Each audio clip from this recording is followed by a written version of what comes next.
Faculty will be going back to Dr. Anil Bansali after the next session. So the next session for the day is Dr. Maitri Ray Chaudhary Memorial Session.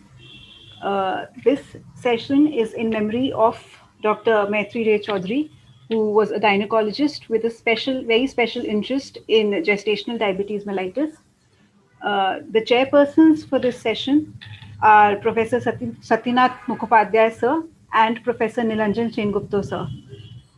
Thank you, sirs, for joining us and chairing the session. Over to you, sir. Good evening, Nilanjan. Are you there?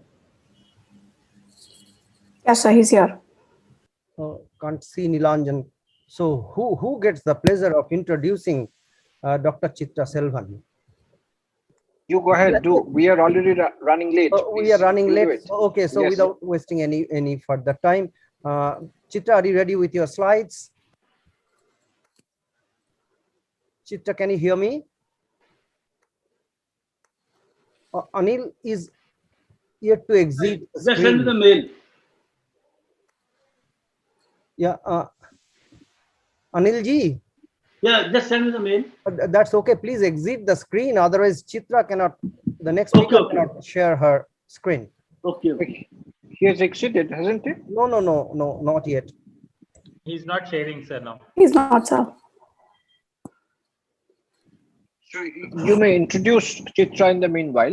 Yes, but Dr. Chitra Selvan is Associate Professor, Department of Endocrinology at the M.V. Ramaya Hospital, Bangalore. But we can still see Dr. Anil Bansali on the screen. So I don't think Chitra can share her slide set. Sir, I have the option. Hello. So actually, cheat. Technology helps us solve only those problems that did not exist when we did not have technology. Over to you, Chitra. The screen is yours. Thank you so much. Thank you, Dr. Sharmistha Mukherjee, for the kind invitation, and to the entire organizing committee for giving me this opportunity to share this special space. It's an absolute honor to be sharing a space with all my teachers today, talking about a very important topic, insulin use in pregnancy, and an update, and an absolute honor to be here on this momentous day to discuss this. I always begin by asking the audience to think about how many pregnancies do you think are complicated by hyperglycemia in our world.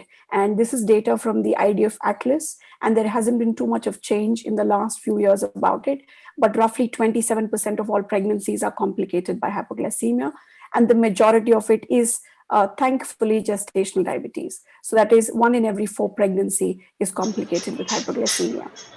I know some of us are probably thinking that maybe this increased prevalence is attributable to the fact that we've been making the diagnosis of GDM extremely easy. We've been narrowing down the thresholds, and we also brought down the number of abnormal values from 2 to 1 over the years.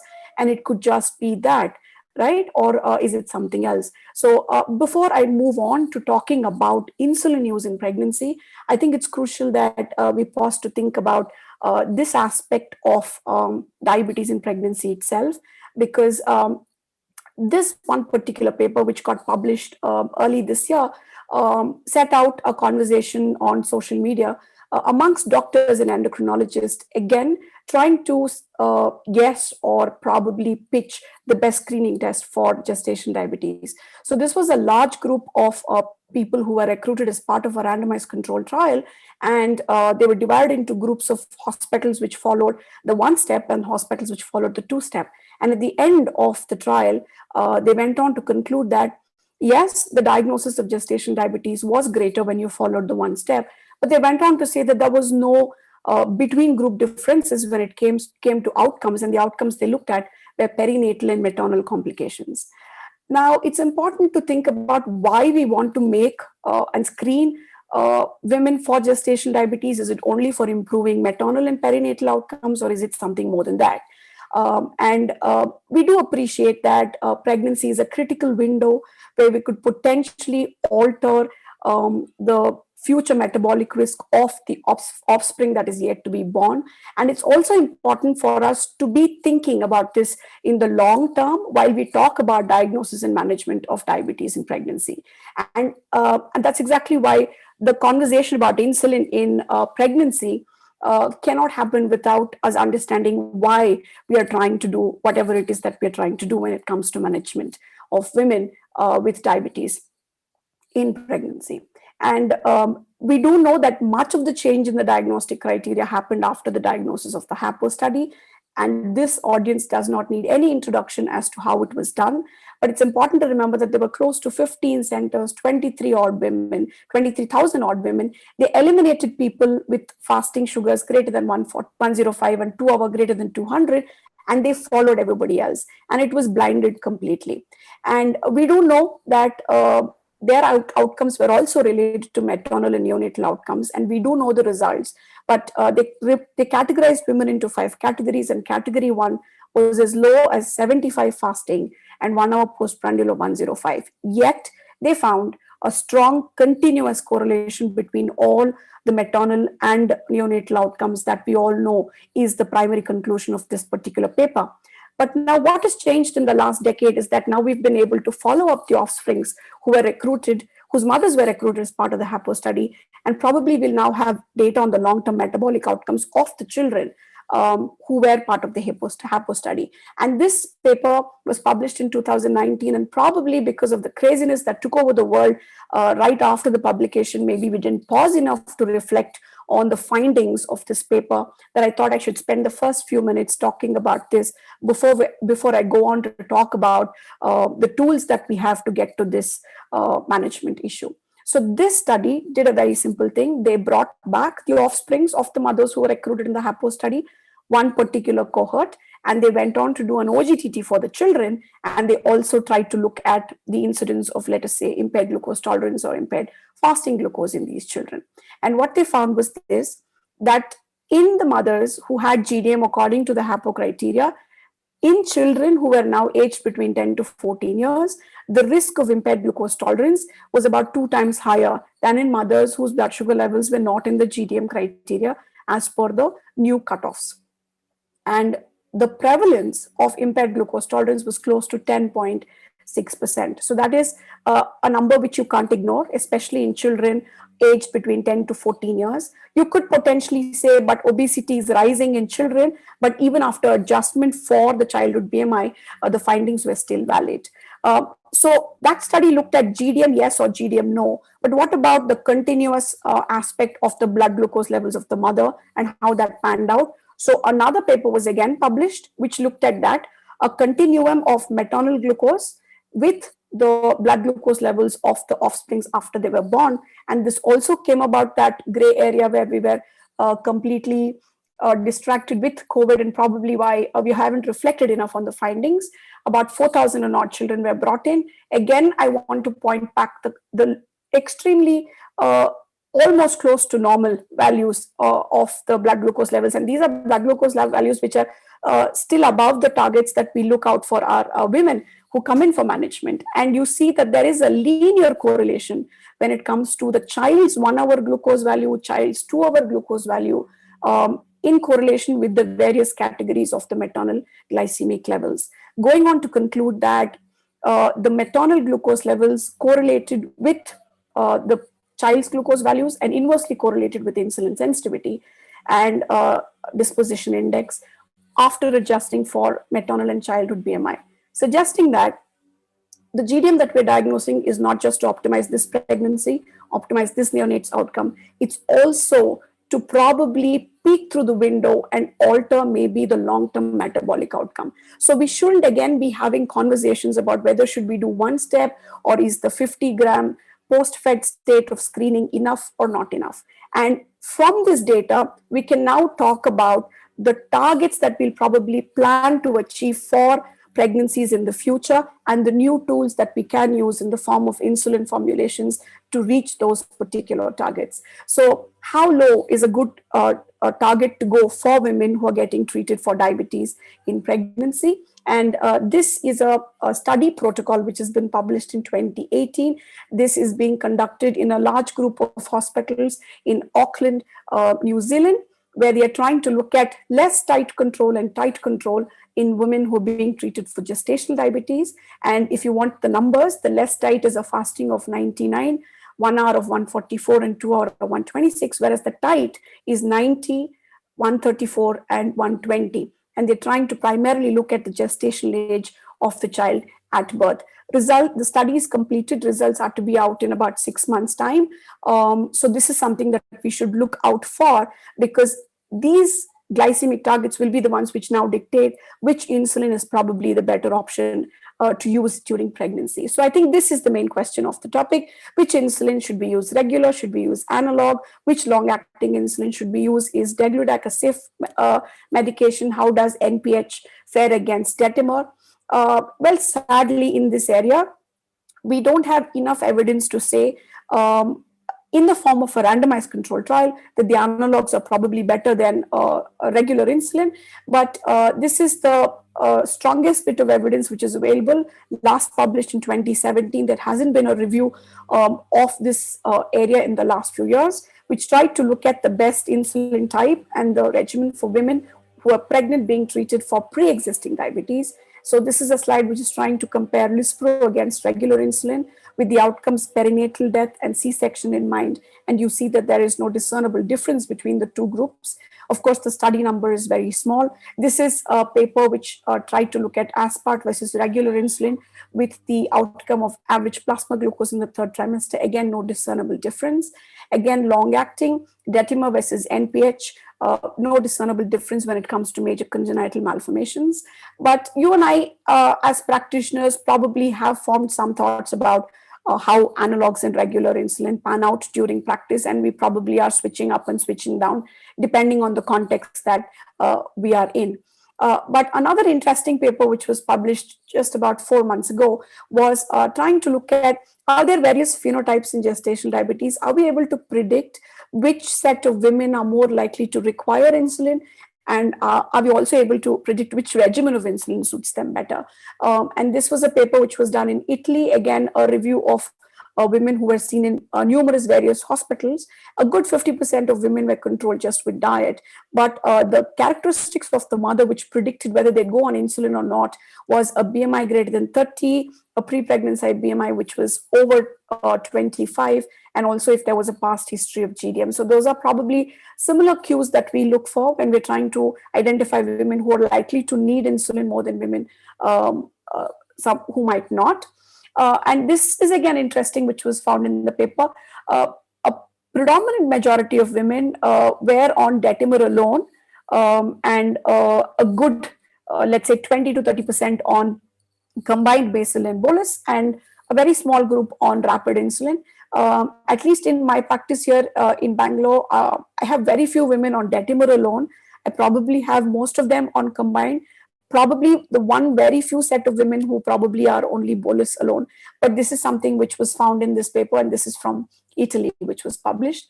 Is degludec a safer insulin? Do we have lesser incidence of hypoglycemia? There have been case series, maybe about 4 or 5 case series published in the last few years.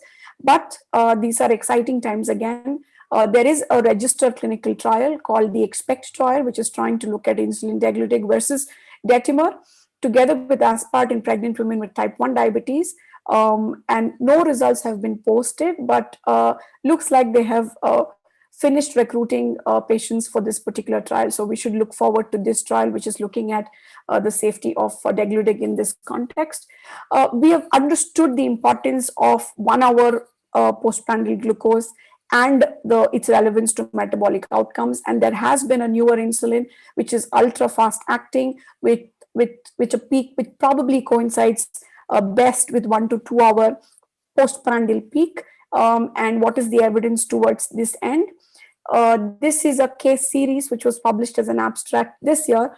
from Kolkata, 37 patients, to conclude that 2 people out of the 37 had macrosomic babies and no congenital defects, and overall FIASP was found to be safe in pregnancy.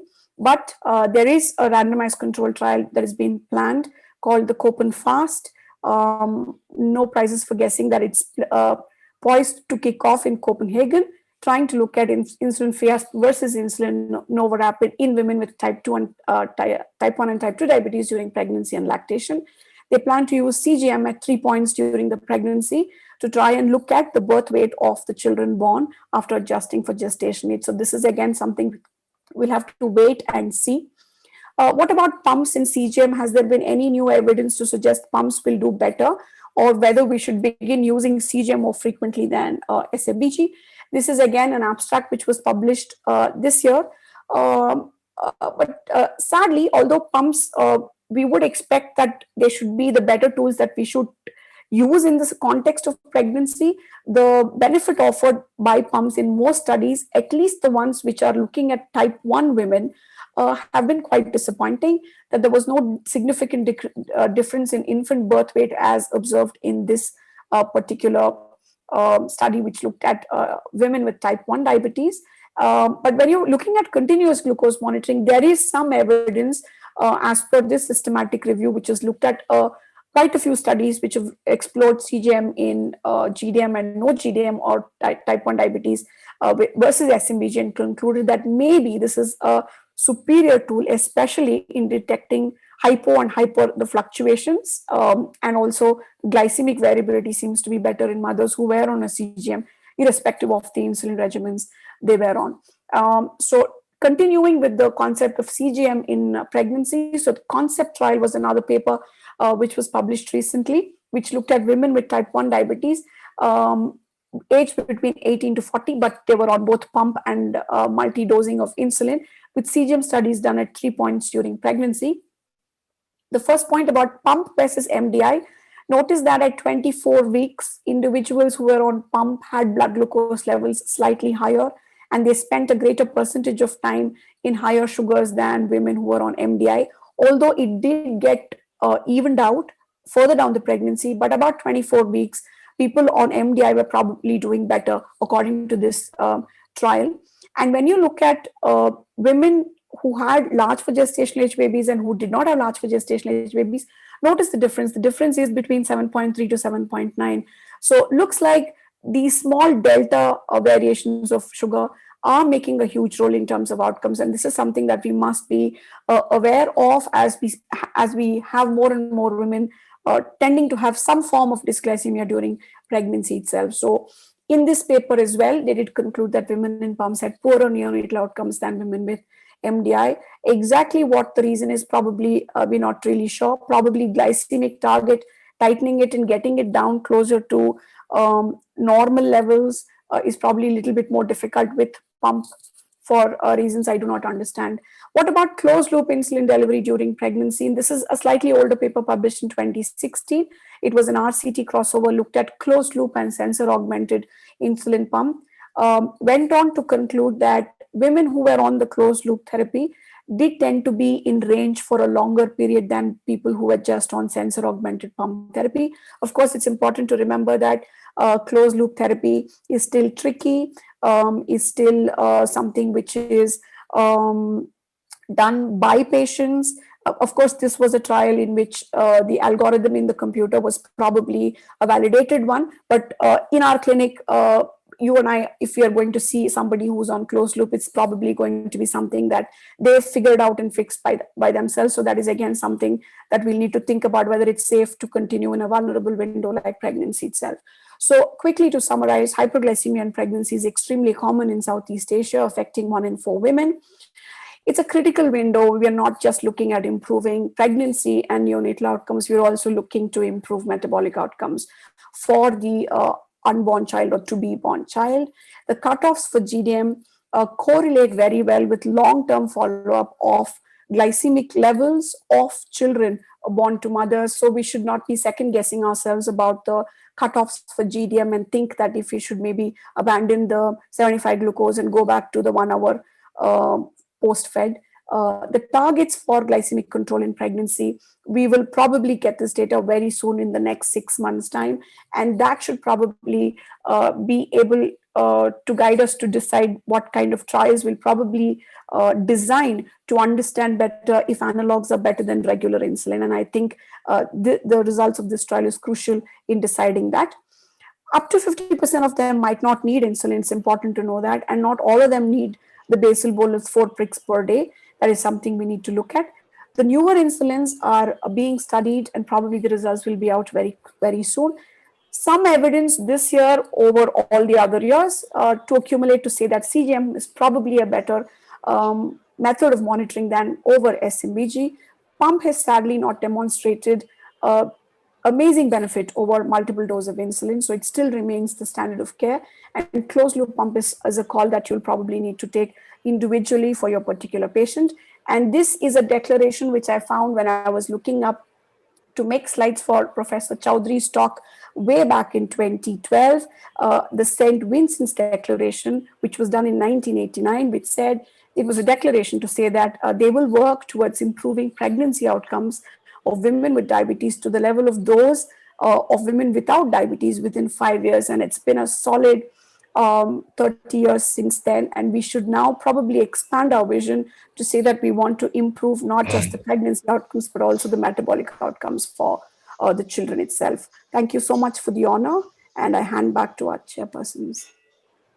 Thank you, Chitra, for a wonderful presentation. As usual, I don't see any question on the chat box. But then if the organizers permit, or if the time permits, may I have a couple of quick questions for you. And so is it okay, organizers? Do we have the time? To shoot off, Shwetanath, you are one of the organizers. Okay, thank you. First of all, the comment is that the first use of pump in pregnancy was done by Philip Raskin at the University of Texas, and that was some 30 years ago. And no sensors were available those days. And many patients died of DKA. Those are all type 1 patients because of pump failure. And then the concept of using pump in pregnancy was given up until it made a resurgence some 2 decades down the road. So that was the comment. Now, question, Chitra, if you tease out the population of GDM with gestational weight gain from the rest of the GDM population, it said that GWG actually accounts for most of the adverse feto-maternal outcomes, and you need not really treat hyperglycemia in pregnancy. You just control their gestational weight gain, and you can have a significant improvement in terms of feto-maternal outcomes. So how do you respond to that? So I have not thought of this or looked this up. I will have to look it up, sir. Okay, so we will get fantastic papers. And the second one, before I hand it over to Professor Nilanjan Sengupta, what was the gestational weight gain in pump users versus MDI users? Do you have any data?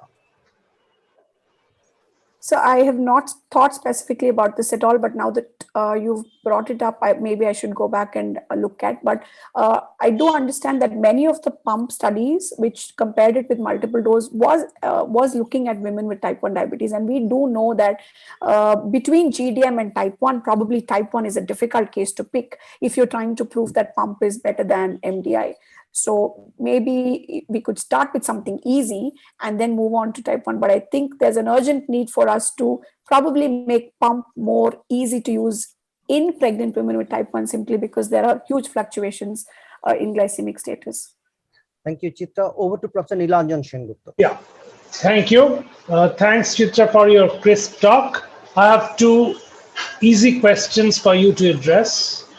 Since you have addressed the diagnostic criteria, the DIPSI criteria, which is also adopted by POXI, is used in India, particularly among the gynecologists and obstetricians. How do you look at DIPSI criteria, the usefulness and the applicability. That's number one. And the second, you have mentioned about basal insulins. You have mentioned about degludec, NPH, and detamate. Surprisingly, I didn't hear you speak about glargine. So how do you place glargine there Okay, so I'll start from in the back. pregnancy? So glargine hasn't been officially approved for use in pregnancy, but there are a lot of off-label uses, and there are many people, especially type 1 women, who've been on glargine and who've had successful pregnancies while they've been on glargine. So, sadly, it's not officially approved. So maybe if there's a medico-legal issue, that's a point that could be raised. But I've had many people many women with type 1 who've been on Lantus who've had successful pregnancies. So that's point number one. Point number two, coming to DIPSI, so there have been many papers in the last few years which have compared the various diagnostic criteria, including the DIPSI.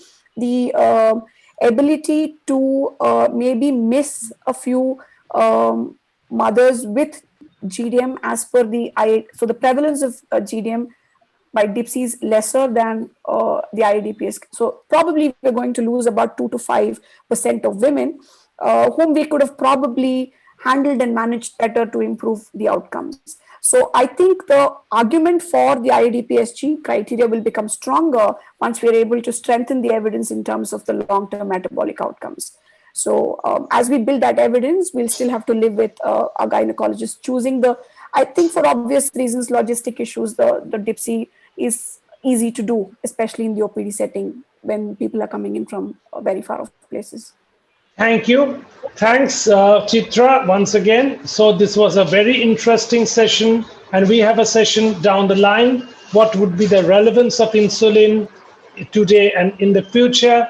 I think if not for anything else, for diabetes in pregnancy, insulin was, is, and in the foreseeable future, be the sheet anchor and the only probably the safe, effective, and approved treatment for the management of hyperglycemia. How you do it, what would be the regimen, what would be the delivery device? Of course, that will depend from patient to patient, country to country, situation to situation. But suffice it to say, insulin is probably the only anti-hyperglycemic agent that is available to us. Of course, keeping in mind metformin is still there, but still the robust anti-hyperglycemic agent for safe use in pregnancy is insulin and insulin alone.